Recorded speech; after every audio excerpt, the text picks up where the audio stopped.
so that we can welcome to the show Austin Price from Volquest.com. He joins us every week thanks to Rick Terry Jewelry Designs. Austin, thank you for the time as always. It's a busy time, I believe, right now for Tennessee's coaching staff on the recruiting trail. What is the latest in terms of efforts, the focus for Tennessee's football coaches in recruiting?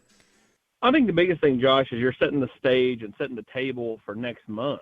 You have all the officials next month. You have the Memorial Day recruiting event coming up here in a couple of weeks, and so you'll have a bunch of kids in unofficial events. So, when you're out for the spring evaluation period, you're kind of setting the stage for these officials, checking in on those guys that are coming in, and then you're just trying to see, who do we potentially miss? Let's take a look at this kid now. We kind of liked him last year. He's a year older. You go and you watch a kid work out. You go watch a kid go through spring ball and kind of get a feel for what the kid is now versus maybe a year ago. So this is an important time of year, but the biggest thing is kind of setting the stage, setting the tone as Tennessee gets ready to host several big-time official visitors in the month of June and some unofficial visitors, which will be some of the same that will be back for official visits coming up at the end of May. What is the latest on Tennessee wide receiver commit J.J. Harrell from Mississippi? Well, Kelsey Pope and Joey Halsey were both by there on Thursday to check in on him. This is not surprising. Good player, commits early. All the attention and love that they were getting early on in the process kind of naturally goes away. You may have a few people call you, but like a lot of the love that you were getting and stuff that, maybe you were kind of annoyed by, all of a sudden you miss a little bit, right? I mean, it's a nuisance until it's not a nuisance, the recruiting process. So, with JJ, not surprised. You see this happen a lot. Last year, Ethan Davis was rumored to be on the verge of decommitting 400 times, and he never did, and he never visited anywhere. Again, this stuff happens every recruiting cycle. Tennessee's going to have to work to hold on to anybody that's committed to them, whether it's a Caleb Beasley or Marcus Gorey or, J.J. Harrell. So, Kelsey Pope will have to do his due diligence and continue to work that one. But more than anything, Kelsey's got to continue to work, these other receivers in this class because you need some players to put alongside J.J. or potentially fill the void if J.J. were to leave the class. And that's why people like Amari Jefferson are so important. Amari Jefferson is as important of a recruit in this class as there is. Everybody's going to talk about Ryan Wingo, and everybody's going to talk about Mike Matthews, and those guys are great. But when you have a kid an hour and 30 minutes down the road or hour and 20 minutes down the road in Chattanooga, it's an in-state kid who's technically committed here for baseball, but let's face it, this kid's going to play football at the next level. You've got to find a way to get that one done. And Amari Jefferson is super important. And, that one will continue to be important going forward. So, I think, for Kelsey Pope and, Joey Halsey, it's about kind of calming J.J. down a little bit. Let's get him back to campus. That needs to be their message to him. Like, let's get you back up here for Memorial Day. If not, we got to get you up here and get you ready for that official visit in the month of June, which is the last weekend. So Tennessee will have that kind of last before things go dead in the month of July. Austin Price is with us. Volquest joins us each week thanks to Rick Terry Jewelry Designs. Where do things stand with Amari Jefferson, with him being such a high priority? Where do things stand with him compared to other schools he's considering? Tennessee, Georgia, Alabama. I wouldn't say anybody's the leader at this point.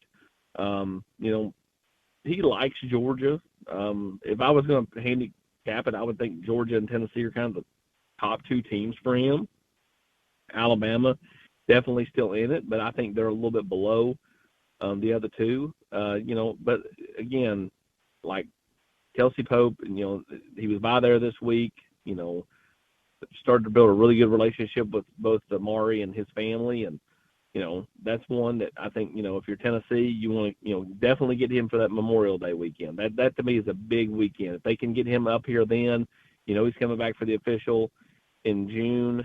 And then I think probably a July decision. I would be shocked if, the calendar turns to August and he gets into fall camp at his high school and he's not committed somewhere. What do you think about Kellen Lindstrom, a 4-star edge guy who committed to Tennessee from Missouri. What can you tell us about Tennessee's latest addition to the 24 class? Well, sneaky good athlete for a kid his size, and kind of just hard-nosed, a kid that knows how to work. And I think, honestly, he's got a lot of versatility to him because I think he can play edge. I think he can also put on some weight and play kind of just a standard defensive end position. He's being coached by former Nebraska defensive lineman Grant Lindstrom, not to be mistaken for Lindstrom. But I think all that helps when you're already having someone who has played at a certain level coaching you. I think that puts you ahead of the game. He's naturally a smart kid, and again, physically, is in a really good place. I got another top for you. His high school coach is the dad of former Mizzou quarterback Matty Mock, too. How about that, IEP? Look at you, Jason Swain, bringing the insider info. There you go. Austin, I sat next to Swain on Monday, I guess it would have been, when he was doing a deep dive into the profile and just pulling out all these nuggets. Deep dive. And you know how proud he was. It was quite a sight to behold that he was just laying them all out on me. Which explains why Missouri announced their new NIL law, because he's the Missouri's top player who's leaving the state to come to Tennessee. Yeah, what'd you think of that story there, Austin? Honestly, I mean, if you're Tennessee, you're trying to be a big player in that state regardless, and so it's not shocking that they're going, to kind of go down that road. They need to keep the best players in state, and right now, what juice is around the Missouri program? There's not a whole lot. Their facilities are outdated.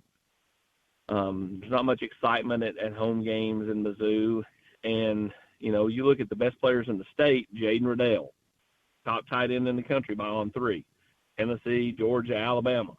Williams Winery, the number 2 overall player in the country. Tennessee, Oklahoma. Ryan Wingo, one of the top receivers in the country from right there in St. Louis, is a who's who of major football programs. Tennessee, Georgia, Alabama, you name them, he's being recruited by them. Obviously, we just talked about Kellen, and his commitment to Tennessee. You have to do whatever you can to kind of keep those kids in state, because right now it sure looks like, whether it's Tennessee or someone else, that state is being rated of its best football talent as it heads outside the state. Austin, before you go, speaking of the edge, Emmanuel Okoye, where do things stand with him as decision time, I believe, approaches? And are there any other names you would toss onto the radar individually to pay attention to, but starting there with Okoye? Okoye, I'm going to commit next Wednesday. It's going to be a production through NFL Academy over in London. Kids from Nigeria.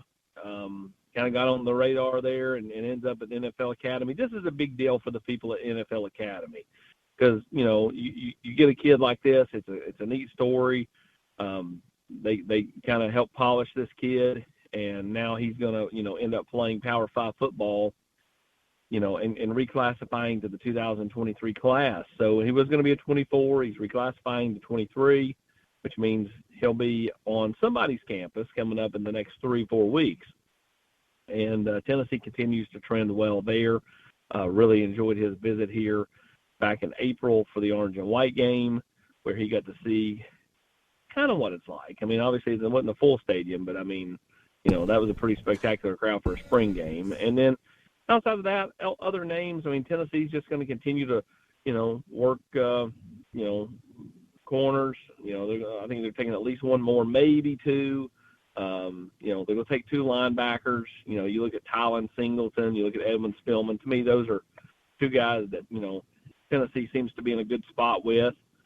Outside of that, I think Jordan Burns is, someone who, likes Tennessee a lot, would be kind of right there in that conversation as well. And then running back. What does Tennessee do at running back? I think Peyton Lewis makes a ton of sense. The running back from Salem, Virginia. And then, I think Tennessee, if they get Peyton, you can kind of be more selective with running back number 2 on your board. Daniel Hill's someone that I think the staff just loves. He's not been to campus in a while. He needs to make it back. If he makes it back in, let's say for the Memorial Day weekend or for an early June official, I think that can change things for Tennessee with Daniel Hill. Right now, South Carolina and Alabama seem to be the top 2 teams for him. And then Tennessee, I think, was willing to play the long game for Nate Frazier, running back out of Mater Dei in California. But ultimately, I think this all comes down to offensive line and defensive line. If I'm Tennessee, that's where my focus is, with the Cam Franklins and Williams Wineries on the defensive line, and with the Brandon Bakers and Ethan Callaways and Max Anderson and William Satterwhite, those offensive linemen. The line of scrimmage league, guys, don't forget that. And I think that's super important for the health and future of the football program.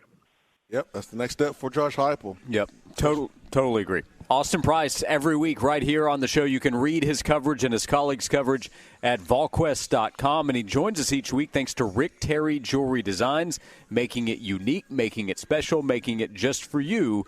You want to be your jeweler there at Rick Terry Jewelry Designs. Austin, thank you for the time as always. Hope you have a great weekend, and we'll look forward to talking to you again soon. Appreciate it, guys. Thank you.